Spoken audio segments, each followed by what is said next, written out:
¿Se acuerdan de la cita que el hermano Hans leyó? ¿A qué se refería el hecho? ¿Trataba números ahí? Sí,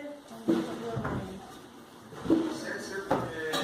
¿Y la conclusión de estos 12 hombres que fueron a reconocer, ¿cierto? ¿Se acuerdan cuál fue el resultado de vuelta? Quedaron contentos, fueron animados de ir. ¿Cuál fue la reacción? Hubieron dos informes. ¿Ya? Uno muy negativo de la mayoría, pero otro muy positivo de parte de los siervos de Dios. No suele ver, ¿cierto?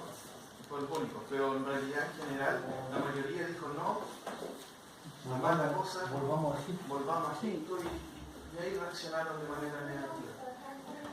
Voy a mencionar algo de ello después para que lo tengamos porque tiene que ver con el contexto de esta parte de la epístola.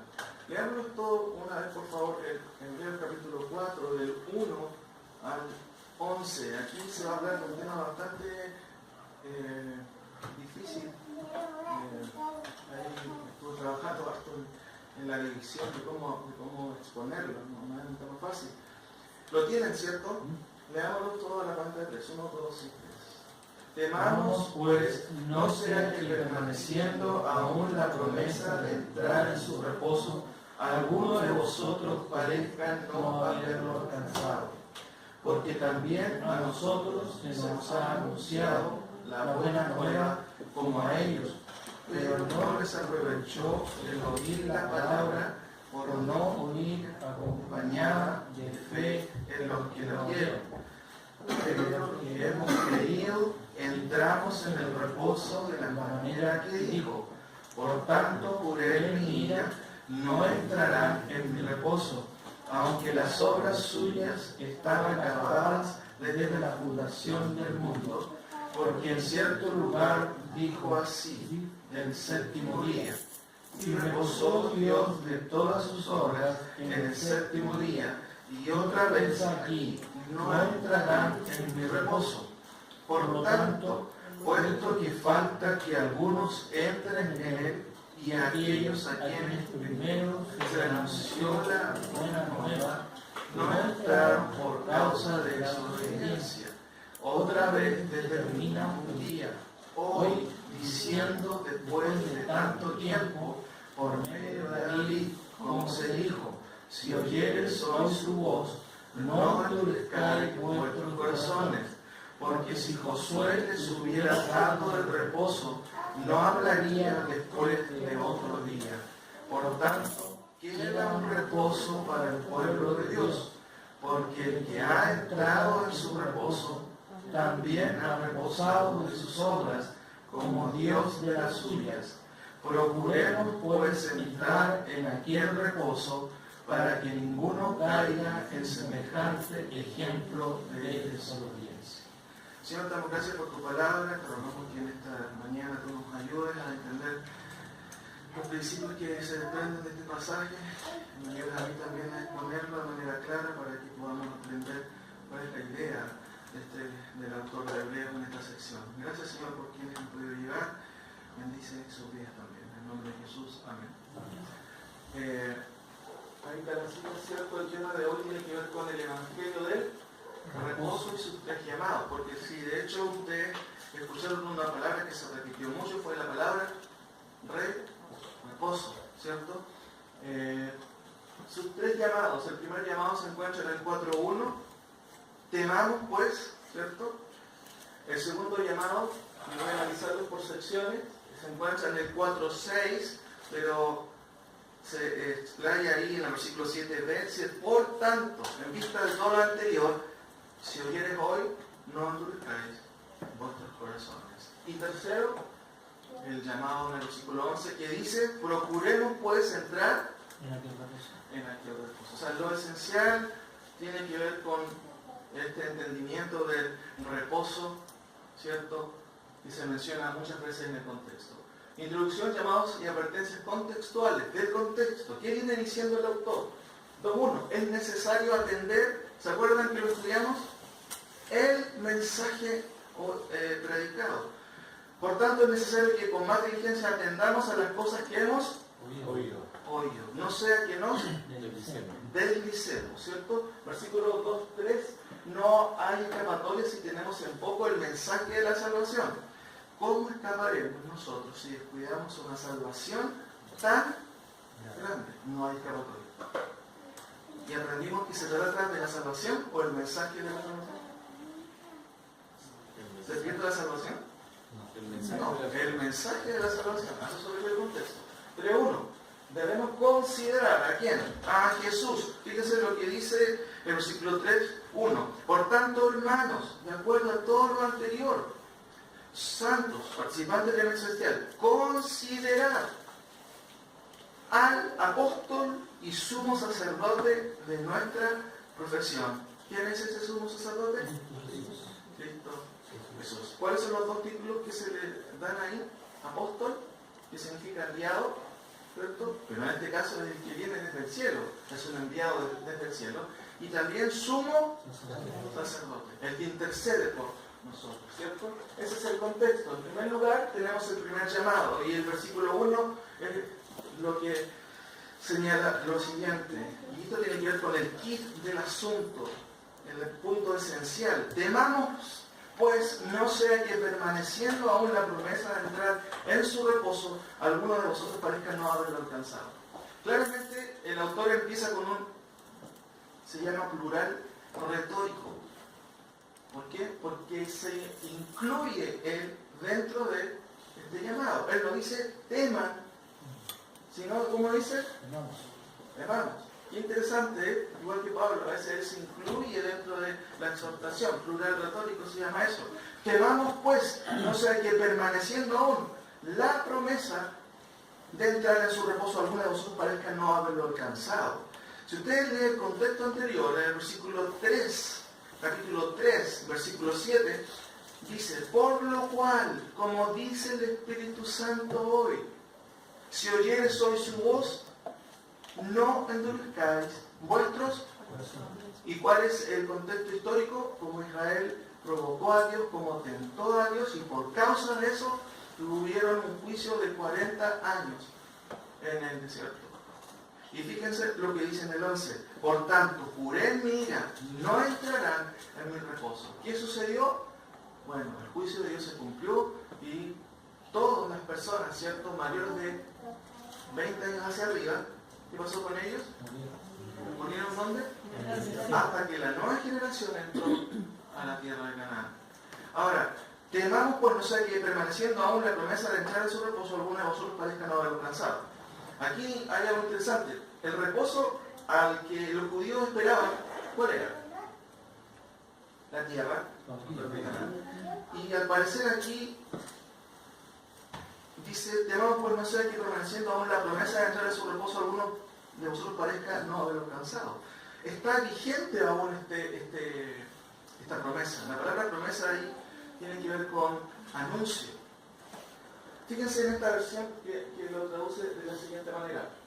Temamos, por tanto, no sea que aunque el anuncio, evangelía, porque en hebreo no se menciona ni una vez la palabra evangelión o evangelio, pero sí se menciona el verbo, que lo vamos a ver aquí, y esta palabra en vez de evangelión, o evangelión que significa buenas noticias, ¿ya? Pero sí evangelía aparece 13 veces, y evangelía significa anuncio. Y dice el texto, temamos por tanto no sea que aunque el anuncio de entrar en su reposo sigue vigente, fíjese que sigue una buena noticia todavía. Sucedió ya históricamente algo con el pueblo de Israel, pero todavía sigue presente. ¿Significa que nosotros vamos a ir a Canaán? No. O el autor está introduciendo otro concepto de reposo, y eso es lo que vamos a ver. Dice, temamos pues, por tanto, no sea que aunque el anuncio de entrar en su reposo sigue vigente, alguno de nosotros parezca quedarse atrás. Fíjese que el autor es bien sutil y de hecho va de a poquitito en su exhortación, porque más adelante los trata más fuerte. Pero él dice lo siguiente en la segunda parte de este versículo. Temamos pues no sea que permaneciendo aún la promesa de entrar en su reposo, alguno de entre vosotros parezca no haberlo alcanzado. Hermano, pensemos aquí, ¿hay alguno de nosotros que está en peligro de no entrar en el reposo de Dios? Todavía no contestamos a la pregunta de ¿cuál es el reposo de Dios? Pero formulemos la pregunta aún así, sin todavía responder a esa pregunta. ¿Hay entre nosotros alguien que está quedándose atrás? Fíjense que el autor está llamando la atención y usa el plural, ¿cierto? Es retórico para decir, temamos, pues, no sé, que todavía esté vigente la promesa, ¿cierto? De entrar en su reposo, reposo de Dios, alguno de vosotros parezca no haberlo alcanzado o alguno esté a lo mejor no entrando en ese reposo. O sea, no solamente es un llamado, digamos, personal, sino también eclesiástico de observar de por qué la banca al lado está vacía. ¿Qué pasó con mi hermano? Evidentemente, a veces los hermanos no vienen, son cosas puntuales, pero hay alguien que se puede estar quedando detrás. El autor estaba llamando la atención a ellos. Por eso es que aquí hay una urgencia. ¿Cuál es? Entrar en su reposo, ¿cierto? Y el peligro, ¿cuál es? Quedarse atrás. Quedarse atrás. Eso es lo que vemos en primer lugar en esta primera parte. Ahora, hay un antecedente que el autor quiere poner en relieve en el versículo 2, porque dice, porque también a nosotros se nos ha anunciado, ¿qué dice? La buena nueva, como a ellos en su tiempo, ¿cierto? Pero a ellos no le aprovechó el oír la palabra, porque en realidad no iba acompañada de fe. No les sirvió de nada escuchar la buena noticia, porque no creyeron en la buena noticia. Ahora, explico esto a continuación. ¿A qué se refiere entonces el autor con el reposo? Y es una pregunta introductoria para que vaya pensando. Vamos a llegar a esta respuesta, porque es importante aquí, en este contexto, donde se menciona la palabra reposo varias veces. El versículo 2 es el antecedente comparativo, porque también a nosotros se nos ha anunciado la buena nueva. Mire cómo dice, buena como a ellos, pero no les aprovechó el oír la palabra por no ir acompañada de fe en los que la oyeron. Fueron 12 personas que fueron a reconocer la tierra. ¿Cuántos de ellos creyeron en la promesa de Dios? Josué. Pero los 10 dijeron, no va a resultar. Hay un ejemplo histórico de que no siempre la mayoría tiene la razón. Ahora, sigo adelante. Me llama la atención eso. Ha anunciado la buena nueva. ¿Sabe qué? Hay una palabrita muy interesante ahí, porque les dije que en hebreo, el autor de hebreo no menciona la palabra evangelión, pero sí evangelía, que significa anuncio, proclamación, que está relacionado con el evangelio. Pero sí menciona el verbo evangelizar. Y aquí la traducción es de esta palabrita, evangelis menoi. ¿Qué significa eso? Estamos evangelizados, dice otra traducción. Si yo lo leo así, porque también nosotros estamos evangelizados. Qué interesante. El autor de Hebreos dice, a nosotros se nos comunicó la buena noticia. Igual que a ellos en su momento. ¿Cuál era la buena noticia para ellos? Encontramos una tierra que fluye Coca-Cola, manjar, ¿cierto? ¿No? Leche y miel.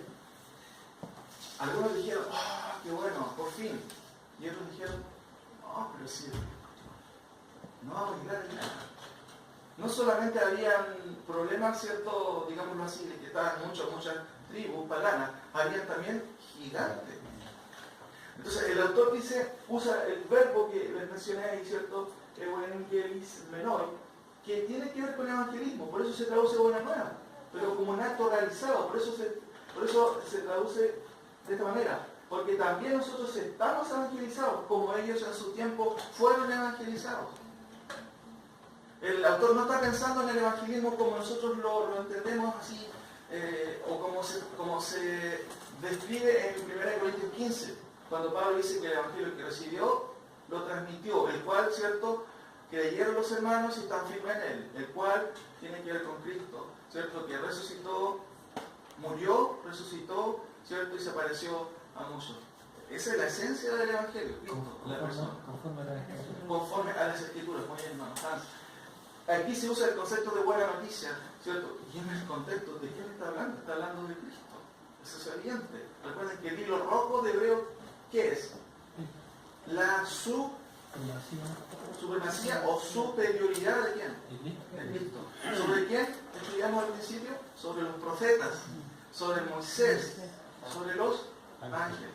Ahora, sigamos un poquito, porque también nosotros estamos evangelizados, eso es el antecedente histórico igual que ellos, pero ahí no les sirvió de nada porque no creyeron, ¿cierto? No creyeron en este caso en Dios.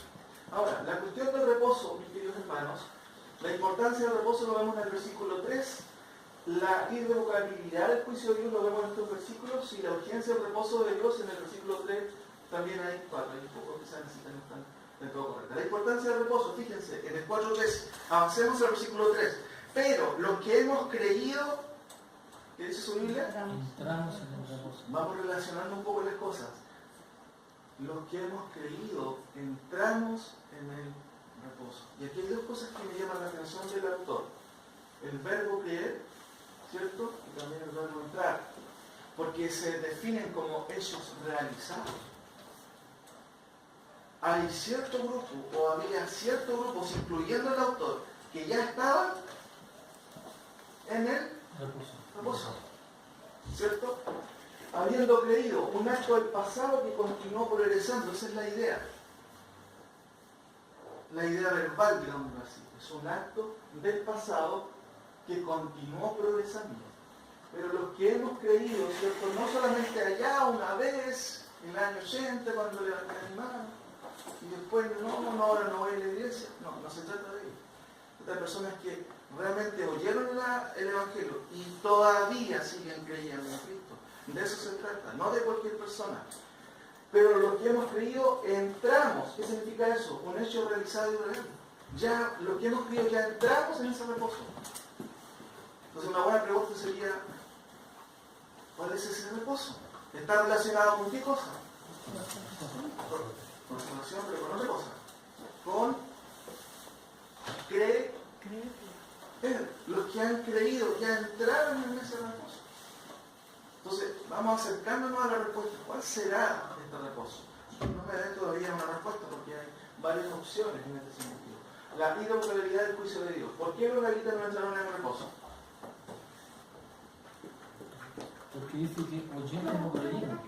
Ya. Mire, hagamos un ejercicio rápido aquí, ¿cierto? Fíjense. Pero el mensaje que escucharon, dice esta versión, no les sirvió de nada porque no se unieron en la fe a los que habían prestado atención a ese mensaje.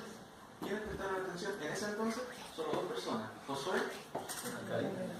Pero la mayoría que hizo, mis queridos hermanos, se influyó a todos y llegaron todos a criticar y a murmurar. Y quiero hacer un pequeño análisis de eso. Y aquí quizás una frase que dice lo siguiente para que entendamos un poquito algunas implicancias. La actitud de incredulidad no tiene que ver con quién trae el mensaje, que es el mensajero, sino con qué actitud recepcionamos dicho mensaje. De manera que la incredulidad escondida reflota por sí sola cuando nuestro corazón duro es puesto a prueba. ¿Sí o no? Cuando pasamos por prueba, nuestro corazón sale o sale lo que hay dentro de nuestro corazón.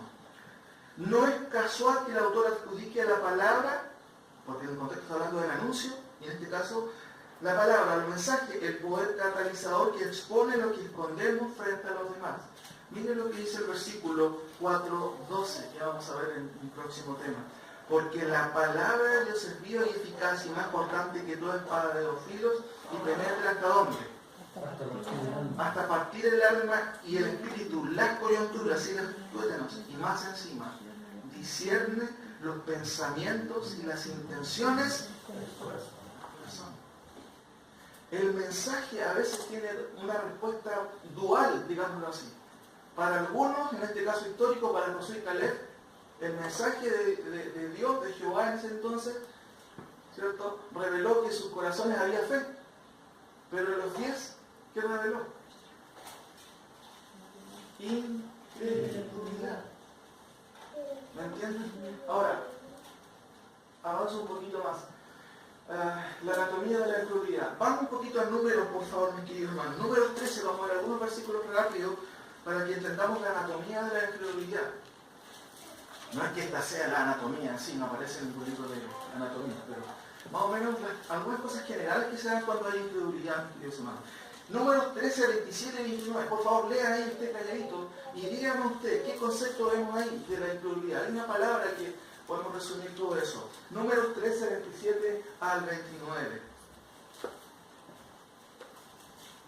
¿Cómo podríamos describir o resumir lo que se dice ahí? Quizás está un poco implícito más que explícito, pero claramente vemos ahí una cosa que reflota de parte de los que fueron a ver la tierra. Podría ser que muchas veces las apariencias físicas, digamos, nublan el entendimiento.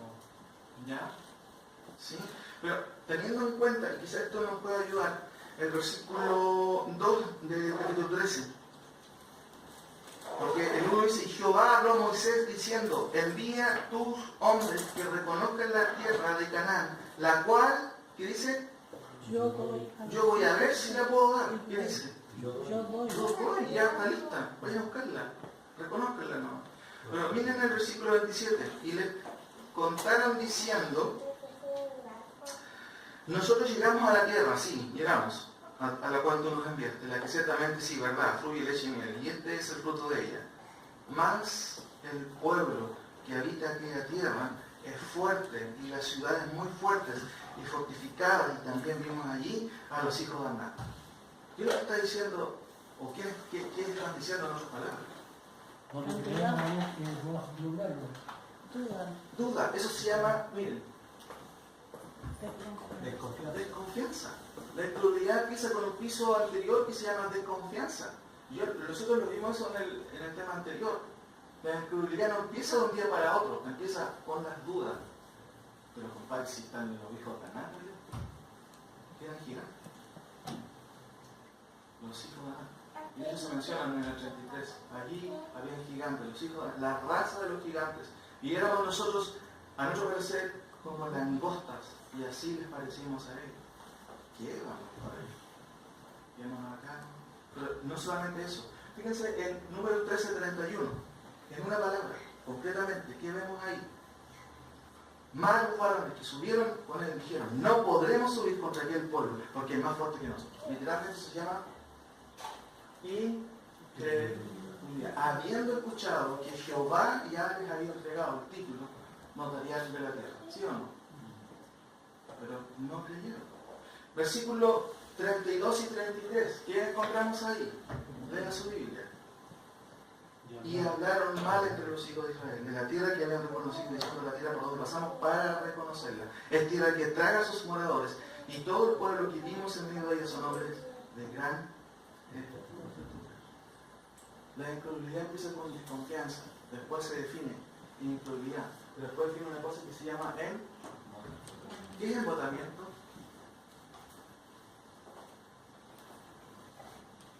Es como centrarse en algo sin ver nada más que lo que le parece. ¿Sí? Es como una ceguera. Es como, este no sale de ahí, está embotado, está cegado. La actitud, la desconfianza y la incredulidad lleva a las personas a elegir, dice plural, es un plural. Y hablaron mal entre los hijos de Israel de la tierra que habían reconocido, diciendo, la tierra por donde pasamos para reconocer la tierra que trae a sus moradores. Desconociendo quién es el que estaba mandándole, el dueño de la tierra. ¿Quién es? Dios, qué bueno. Pero ya estaban ciegos porque no podían ver más allá. Y por eso se embotó el razonamiento, como dice Pablo también, refiriéndose a los judíos en el Nuevo Testamento. 14:2, como dice, ¿qué viene después cuando uno se embota? Y se quejaron contra Moisés y contra Aarón. ¿Qué pasa cuando una persona se está desconfiando a veces en la iglesia? O se está quedando atrás. Al parecer sigue un camino bien parecido, mis queridos hermanos. Desconfianza, incredulidad, embotamiento. Pero después viene justamente esto: quejas y murmuraciones. Fíjense en esta ruta de la persona incrédula. siempre pasa que va con esto, cumpliendo estos pasitos. Desconfianza, no me parece, que no creo que pueda ser así, no. Queja, incredulidad, embotamiento, se cierra la persona, no hay por dónde convencerla, pero después vienen lo que son las quejas y las murmuraciones, como dice 14:29. Número 14:3, ¿qué dice después? Fíjese que viene después otro escalafón descendente peor, que a veces las personas caen. ¿Quién tiene la culpa? ¿Cómo dice el versículo 3? ¿Por qué nos trae Jehová hasta tierra para caer a espada y que nuestras mujeres y nuestros niños sean por presa? ¿No nos sería mejor volvernos a Egipto? ¿Quién es el culpable, hermana Sofía? A Jehová le la Dios al banco. al banco de los acusados. ¿Ha escuchado usted que hay gente que Le echa la culpa a Dios. le echa la culpa a Dios? Llega a un punto en su declinación que al final Dios tiene la culpa. ¡Qué increíble! Pero todo empieza con una desconfianza, una incredulidad, una ceguera, no es que yo no veo, no es que todo está mal. Quejas, murmuraciones, ¿cierto? Y finalmente Dios tiene la culpa. Y otra cosa, peor todavía, como dice el 14:4. Miren, hermanos, hay tres cosas que se dan como último escalafón de la incredulidad. Y decían el uno al otro: designemos un capitán y volvámonos para Egipto, porque allá teníamos pizza, teníamos completos, ¿cierto? Teníamos de todo, y aquí estamos muriendo de hambre. Hermanos, ¿qué está diciendo el versículo 4? Y decían el uno al otro: designemos un capitán. ¿Qué es eso? Rebeldía. Muy bien, rebeldía. ¿Pero qué más? Ya se dio ahí. ¿Qué es lo que están haciendo? Es una cosa de rebeldía, pero están provocando algo que tiene una connotación política dentro de una administración, dentro de un gobierno. Están poniendo a otra persona y diciendo que Dios ya había puesto a otra Y eso tiene un persona. nombre. ¿Cómo se llama eso? Yo sé que es difícil, pero hay un sinónimo, puede ser sigma. Sigma. No Sima. Sigma. Que es una especie de acusación política. ¿Se acuerdan que los judíos fueron acusados de imponer un reino dentro de otro reino? ¿Se acuerdan? Porque llamaban a Jesús el Señor, cuando el Señor en ese entonces, ¿quién era? El César romano. Curios es la palabra griega. Si confesás que Jesús es el Señor, si confesás que Jesús es el Curios, y el Curios en ese entonces era César romano. ¿Cómo que hay otro Curios? No, César es el Curios. Los cristianos decían, no, Señor es el Curios. Y ahí evidentemente ellos morían a causa de la confesión. Eso era confesar en ese entonces, no como ahora que quieres confesar porque Jesús, ya, repite conmigo. Totalmente sacado de contexto, ¿cierto? Ignorando lo que significaba para ellos. Hermanos, rebeldía, cisma y apostasía. Interesante que después, en el relato de Números, a continuación, dos capítulos más, viene lo que es la rebelión de Coré. ¿Recuerdan que Coré literalmente se confrontó en contra de Moisés? Quería desafiarlo, quería tomar. ¿Y cómo terminó?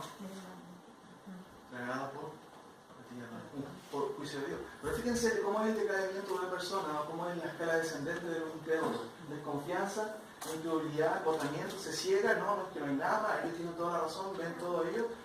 Quejas y murmuraciones, Dios es el culpable de lo que está pasando, rebeldía, cisma, ¿cierto? Trae división al cuerpo o a la iglesia y finalmente se abandona a Dios. Eso significa la palabra apostasía, también tiene que ver con rebeldía. Ahora, fíjense que esto es lo que tiene que ver con la lupa del juicio de Dios, cuando todas las personas, en este caso, como dice Números 14:30, dice: vosotros a la verdad no entraréis en la tierra por la cual alcé mi mano y juré que os haría habitar en ella, exceptuando a Caleb, hijo de Jefone, y a Josué, hijo de Nun, Pero a vuestros niños, de los cuales dijiste que serían por presa, yo los introduciré, y ellos conocerán la tierra que vosotros despreciasteis. Ahora, quiero avanzar un poquito en esto, mis queridos. La urgencia del reposo lo vemos en el versículo 3 y 4. Volvamos a Hebreos nuevamente. Hebreos ahí, nuestra cita. El versículo 3 y 4 hasta el 5 es un poco enredado al leerlo. Dice, lo leo rápido para que entendamos algunas cosas y las pongamos en orden. Pero los que hemos creído entramos en el reposo, eso ya lo entendemos, está relacionado al reposo con creer. Una pista, ¿cierto? De manera que dijo, por tanto juré en mi ira, no entrarán en el reposo. Y es interesante porque es más irónico ese comentario, porque el no es una partícula en griego que es ei, que debería traducirse sí, pero es como un sí irónico. Sí, claro, que van a entrar en el reposo. No sé si me entendió. ¿Me entiendes? Esa es como la idea. Claro, a ti me van a entrar.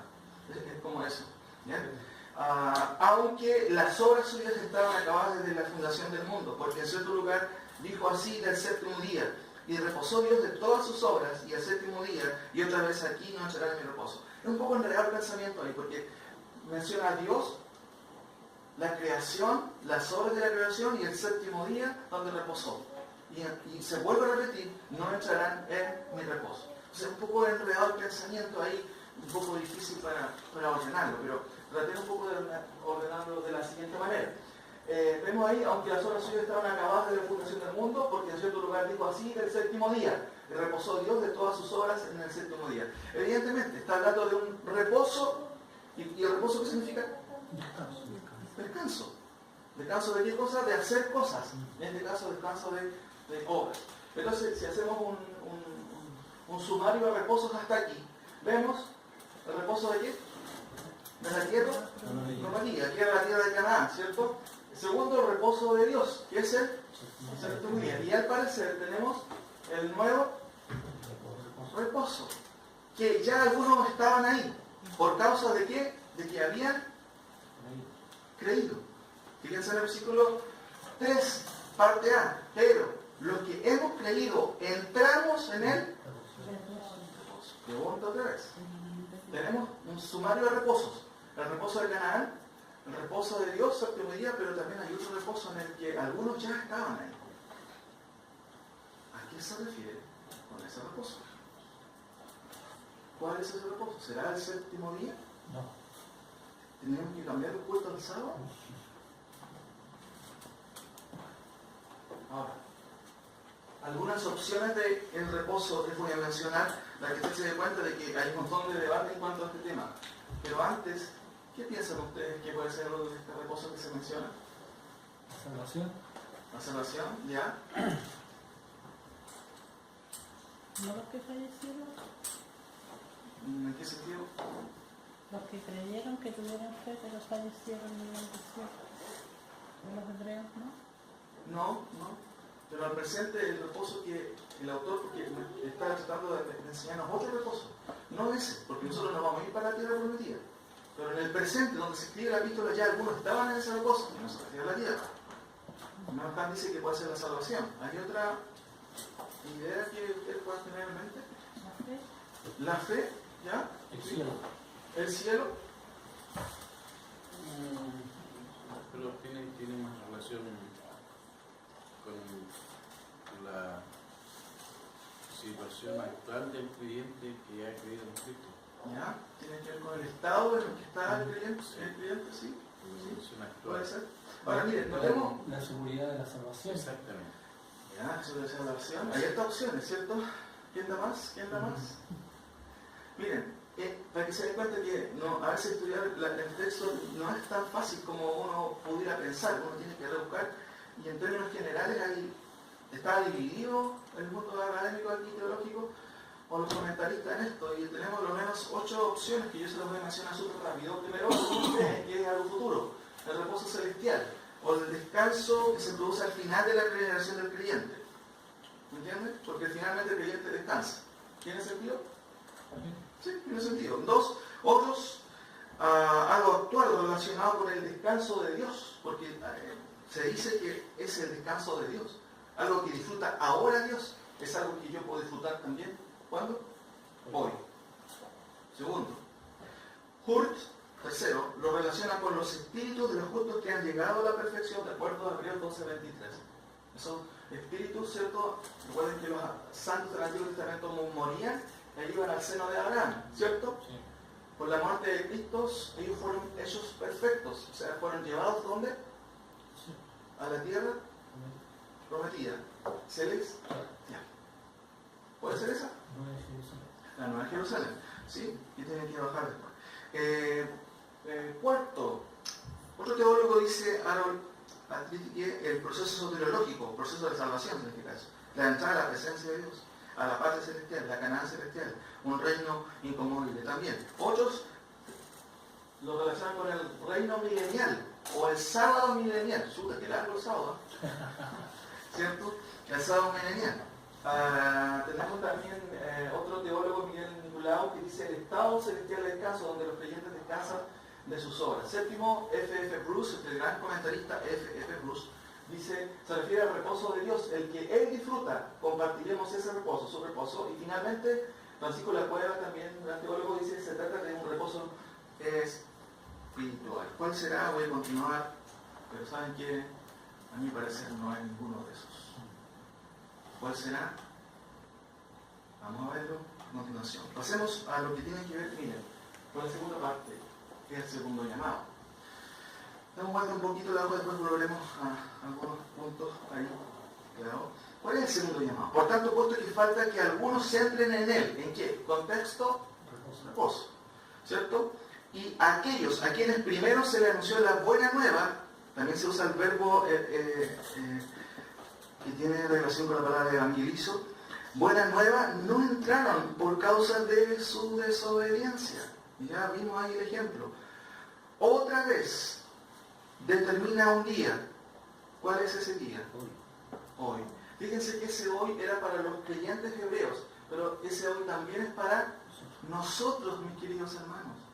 ¿Y qué dice Dios? ¿Qué dice el Espíritu Santo a través del autor? Otra vez determina un día hoy diciendo después de tanto tiempo, pero ahora por medio de David, que también evidentemente está relacionado con el Salmo también aquí que se menciona en el contexto, Salmo 95. Si oyeres hoy su voz, no endurezcáis vuestros corazones. Si ustedes escuchan el mensaje, el anuncio, no reaccionen como los 10, sino reaccionen como Josué y Caleb. Crean el anuncio, eso es lo que está diciendo el autor. Fíjense que vuelve a insistir en lo que ya dijo en el capítulo 3, la catástrofe de la incredulidad. ¿Por qué los israelitas no entraron a la tierra prometida? Insiste y vuelve a decir, por causa de la incredulidad. Y aquí nos introduce y nos va a dar un poquito más claras. 8. Porque si Josué les hubiera dado el reposo, ¿qué está diciendo esa frase? Implícitamente. Porque si Josué les hubiera dado el reposo. La entrada. Que Josué no le dio finalmente el reposo que Dios tenía en mente. Fíjense, porque si Josué les hubiera dado reposo, no hablaría después de otro día. De hecho, se cumplió la palabra del Señor. Ellos llegaron a la tierra prometida, pero finalmente, ¿cuánto duró su estancia en esa tierra? Recuerden que después de ese proceso de que muere Josué, viene un tiempo de total desorden en el gobierno, en el tiempo de los jueces, en donde uno de los conceptos que se repiten en el libro de los jueces es que cada uno hacía lo que bien le parecía. Autonomía se llama eso. No teocracia. El gobierno del yo. Yo hago lo que yo quiero. Así dirían todos. A mí me gusta así y yo lo hago así. Entonces Israel después evidentemente fue invadido cada vez más, de poquitito, hasta que Israel desapareció y su tierra quedó en manos de los imperios de ese entonces, los asirios y los babilónicos. Ahora, ¿por qué si Josué les hubiera dado reposo no hablaría después de otro día? Por tanto, dice Noé, queda un reposo más, digamos, para el pueblo de Dios. Porque el que ha entrado en su reposo también ha reposado en sus obras como Dios de las suyas. Y aquí vamos juntando algunas cosas. El versículo 3 dice lo siguiente, recordemos, pero los que hemos creído, entramos en el reposo. ¿Ustedes han creído, mis queridos hermanos, en Cristo? Amén. Ustedes están en el reposo. Amén. Ahora, ¿qué significa el reposo? Todavía estamos ahí, ¿cierto? Vamos a verlo. Espérense, vamos a llegar ahí. Pero Josué dice acá, porque si Josué les hubiera dado reposo, no hablaría después de otro día. Por tanto, queda un reposo para el pueblo de Dios. Porque el que ha entrado en su reposo también ha hecho algo. Ha reposado de sus obras, igual que Dios reposó de las suyas. Y aquí entendemos un poco esta mención del séptimo día. Dios hace todo, ¿cierto? En 6 días, y al séptimo día, ¿qué hace? Descanso. Descansa. El que ha entrado en el reposo, este reposo especial, también descansa en cierto sentido. No es que se pone a dormir una siesta y no hace nada, no es la idea. Está en una situación de reposo y de descanso, porque ya algo se ha hecho. Ahora, ahí está haciendo el versículo 7, el llamado. Si oyeres hoy su voz, no endurezcáis vuestros corazones. ¿Ya? Ahora, notemos este versículo en donde claramente vemos aquí algo importante. El reposo de Josué no era el último. Josué dio reposo a la tierra a los israelitas, pero no era el último reposo. Era un tipo de reposo, del verdadero reposo. Recuerden que Josué es interesante y Jesús es el mismo nombre. Josué en hebreo, Jesús en griego. Se unen esos dos nombres, están conectados. Josué dio un reposo, un tipo de reposo, que se dio momentáneamente, temporalmente. Pero Cristo al parecer nos ha dado otro tipo de reposo.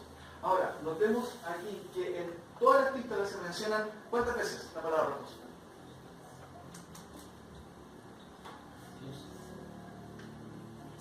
10, ¿cierto? Muy bien. Pero hay un término aquí que es muy interesante, que está en azul. ¿En qué versículo es? 4:9. Miren, aquí hay una palabra muy interesante. El 9 dice, por tanto, queda un reposo. Todas las palabras que están en celeste es la misma palabra que en el contexto, ¿cierto? Aquí es la palabra katapausis, que significa simplemente descanso, ¿cierto? Reposo, que viene del verbo kataitau, que significa cesar, terminar o descansar. Pero aquí, en todo este contexto en donde se menciona la palabra reposo, incluso desde el 3:11 en adelante, después del 3:18 y así, el 4:1, en el versículo 9, la palabra reposo no es esta palabra, ¿cierto?, que yo le acabo de mencionar, sino es esta palabra. Miren, yo la coloqué solamente en inglés porque es fácil, no es difícil de leerla, traten de leerla, ¿cómo se puede leer? No es muy difícil. Ahí escucho algo.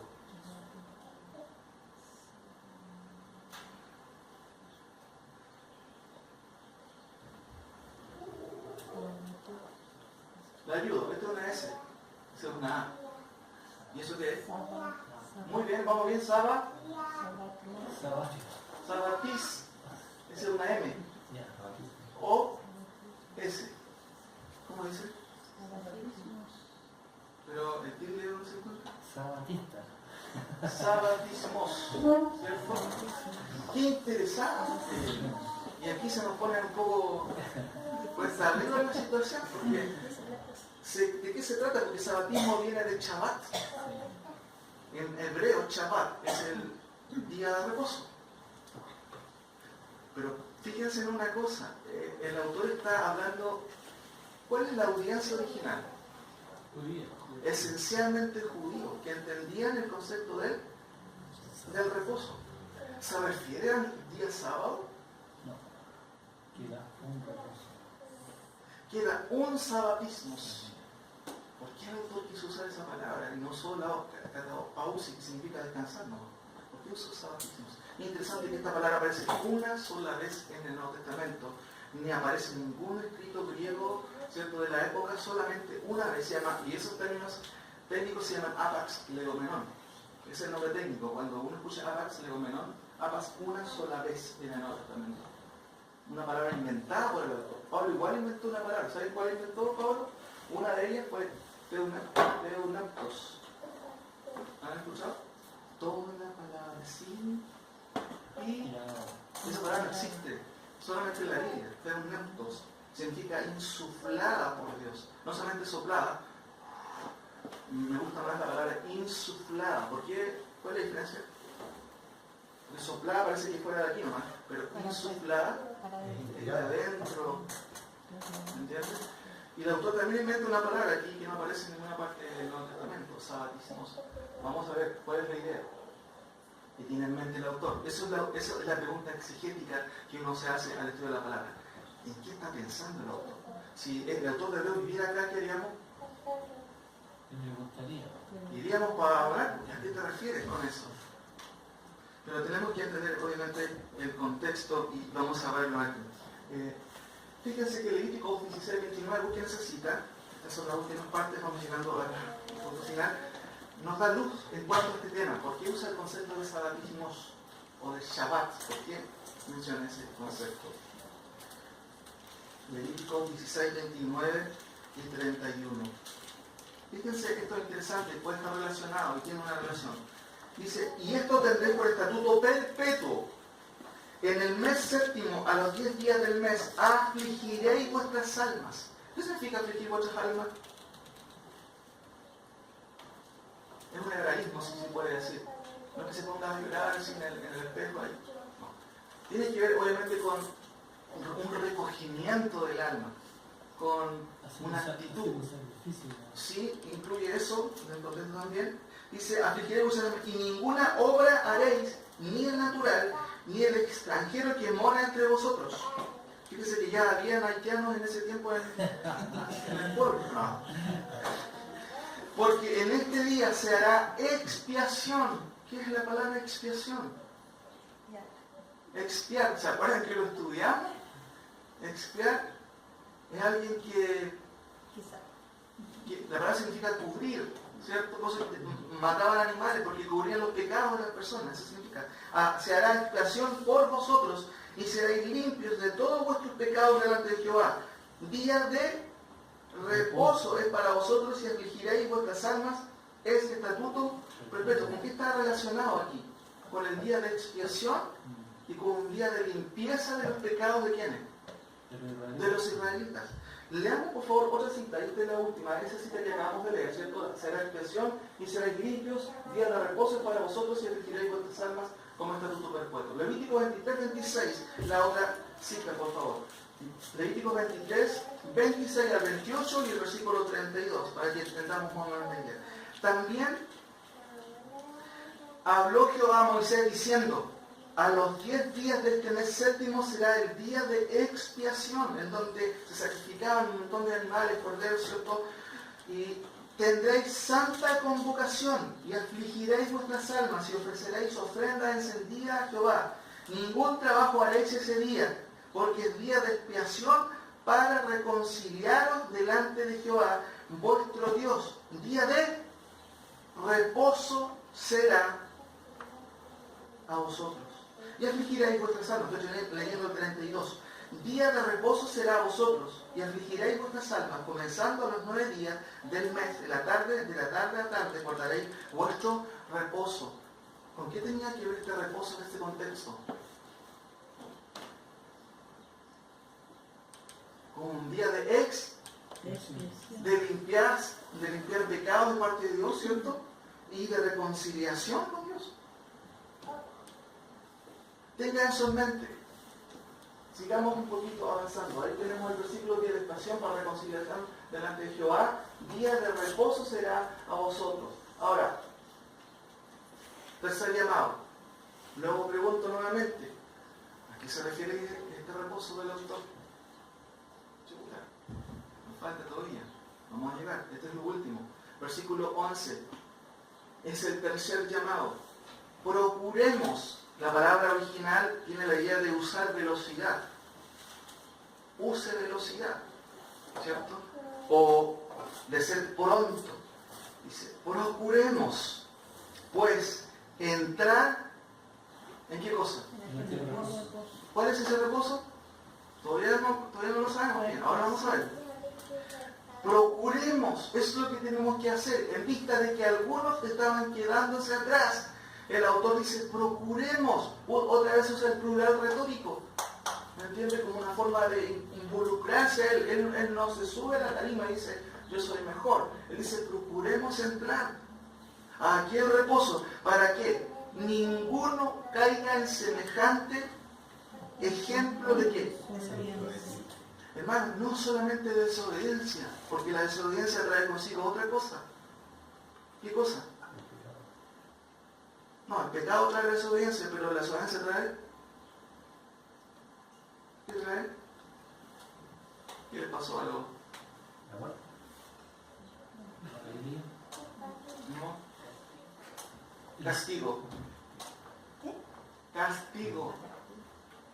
La incredulidad trae consigo la desobediencia, pero la desobediencia trae castigo, mis queridos hermanos. ¿Cuál fue el castigo de los que no creyeron en el Antiguo Testamento? ¿Vuelvo a repetir? ¿Sí? ¿Los israelitas? Murieron en el desierto, mis queridos hermanos. Eso fue un juicio de parte de Dios. Por eso el autor está diciendo, hermano, ahora a nosotros procuremos pues entrar en aquel reposo para que ninguno caiga en semejante ejemplo de obediencia. ¿Es importante entrar en el reposo? Bueno, vamos a terminar. No, ya, tengo que decir que en el reposo, ¿cierto? Mire, notemos algo aquí, con esto voy terminando. Porque no puede entrar en este reposo para que ninguno caiga en semejante ejemplo. O sea, ¿a qué se refiere el autor con este no reposo? Entonces, ¿qué tiene en mente el autor? El sábado judío que tanto insistían ellos, ¿se acuerdan? Y que los adventistas, cuando van a este texto, tuercen todo el sentido para que signifique justamente el sábado. ¿Se refiere a eso? Notemos en nuestras conclusiones a qué se refiere el reposo, mi querido hermano. Por esto vamos concluyendo. Primero, conclusiones de la primera parte. Recuerden que hay un llamado. El primer llamado es: temamos, tiemblen, ponten miedo, como dicen.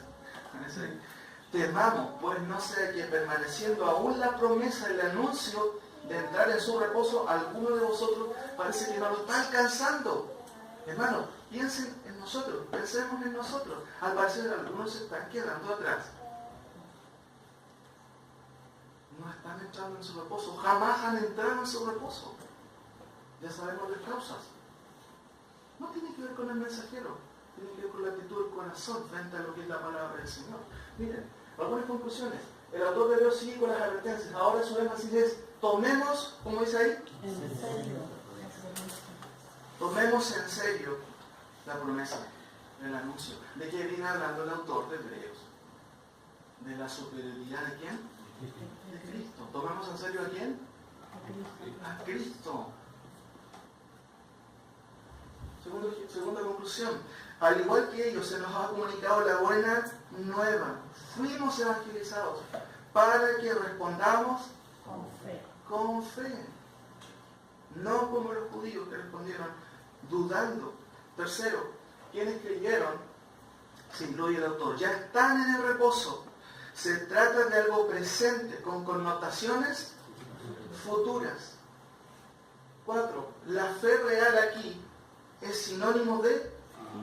Fíjense que esto es muy interesante. Siempre cuando uno quiere definir la fidelidad o la fe real, bueno, el autor, Juan especialmente, siempre usa el presente activo indicativo del verbo, pero algo fácil también de recordar es que fe verdadera es fidelidad.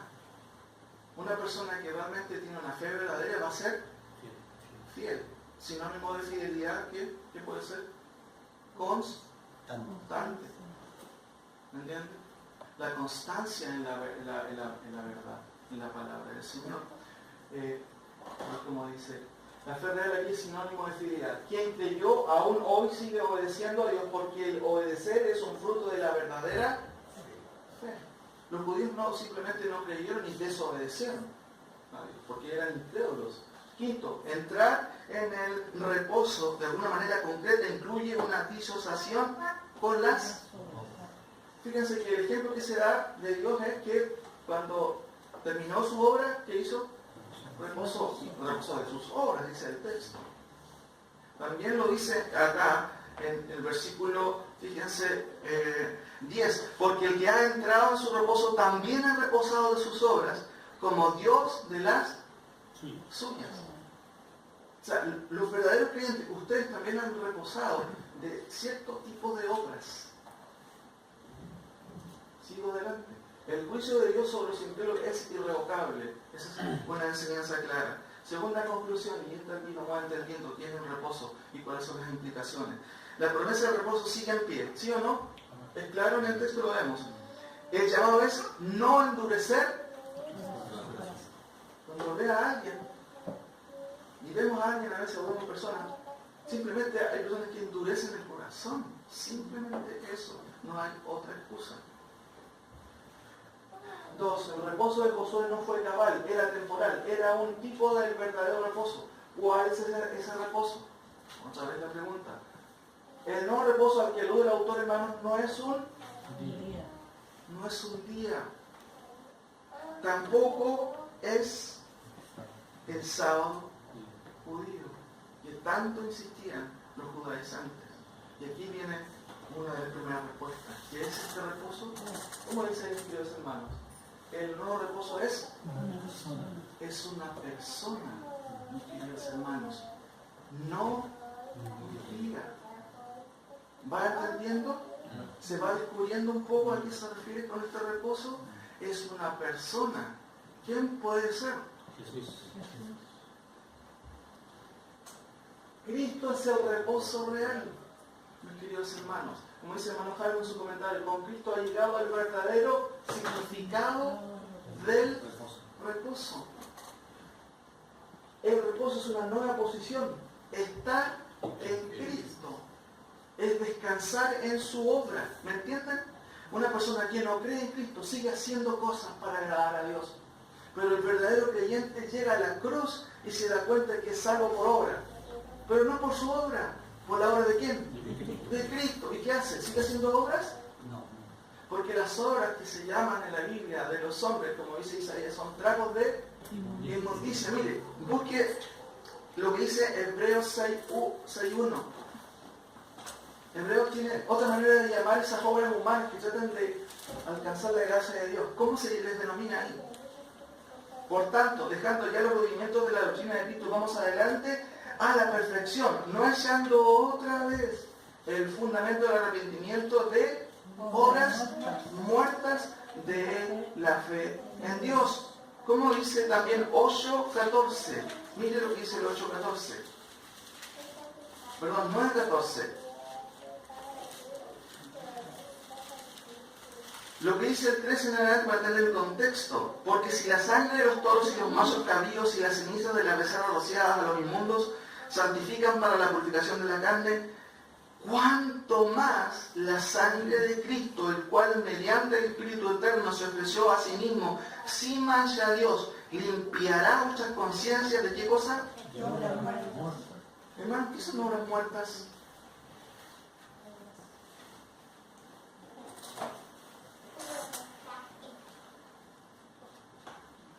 ¿Qué son las obras muertas?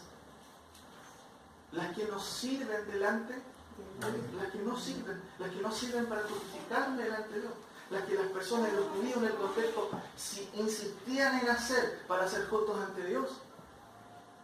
¿Me entienden? Esas son obras muertas, no sirven. ¿Cuál es la obra que sirve? La de Cristo. O confías en esa obra o sigues confiando en tus obras. Ese es el mensaje que quiere decir el autor. Pero más allá de eso dice, temamos, no sea que alguno se quede atrás por no creer en este anuncio de esta obra suprema de Cristo. Este reposo es estar en Cristo. Pregunto, ¿usted está en Cristo? Entonces ha descansado, mis queridos hermanos. Ya está descansando. Y yo me pregunto, y me venía a preguntarme a la otra, ¿por qué a veces me angustio? Porque a veces no disfruto de este reposo, porque Cristo está en control de todo, ¿no? Está en control de todo y a veces nos angustiamos de más cuando deberíamos descansar en Él. Por eso, mis queridos hermanos, ahí el reposo es una nueva posición, estar en Cristo. El reposo real es espiritual. Además, renuncia a las obras muertas para descansar en la única obra suficiente y eficaz que valida a Dios, la obra de Cristo. Por supuesto que esa obra tiene connotaciones futuras con el disfrute de la Canaán celestial. Pero hermanos, en el presente el reposo no es un día, no es que hagamos culto el sábado. El reposo en Cristo. Cuando llegamos a Cristo descansamos, ¿cierto?, en Él. Porque su obra nos fue propicia a nosotros para ser rectos delante de Dios. Contábamos como si fuéramos justos, porque no somos justos. Se nos imputa la justicia del justo a nosotros. Y esa vestimenta, por un rato, o por siempre, ¿cierto?, ante el Padre, podemos entrar obviamente a su presencia. Por eso que la Reforma, estamos pronto a celebrar los 500 años de la Reforma, celebramos justamente una de las grandes doctrinas, que es la justificación por la fe, que es imputada al pecador. ¿Me entiendes? No infusa. Dios no nos hace justos en nosotros mismos, sino que nos imputa la justicia de alguien fuera de nosotros. ¿Esa justicia de quién es? Es la justicia de Cristo. El que cree en esa justicia, hermano, corre a la cruz de Cristo, se esconde en la cruz de Cristo y descansa en la cruz de Cristo. ¿Cuál es ese reposo? Vuelvo a decir, no es un día, es una persona. ¿Cuál es la conclusión? Y con esto termino. El llamado urgente del autor. Hay 3 llamados en este contexto. El primer llamado es: teman, junten miedo, porque no se trata de algo superficial. Si no estás en el reposo, estás perdido. Pero el último llamado es: procuremos usar velocidad. Esa es la idea de la palabra original. Pues entrar en aquel reposo, procuremos entrar en aquel, para que ninguno caiga en semejante ejemplo de desobediencia, teniendo toda esta información de parte de quien es nuestro Cristo. ¿Cómo alguien puede olvidar? ¿Cómo alguien puede abandonar este Cristo que es superior? Ojalá nadie caiga en este ejemplo de desobediencia, porque la desobediencia acarrea también, ¿qué cosa? Juicio de parte. Oremos así.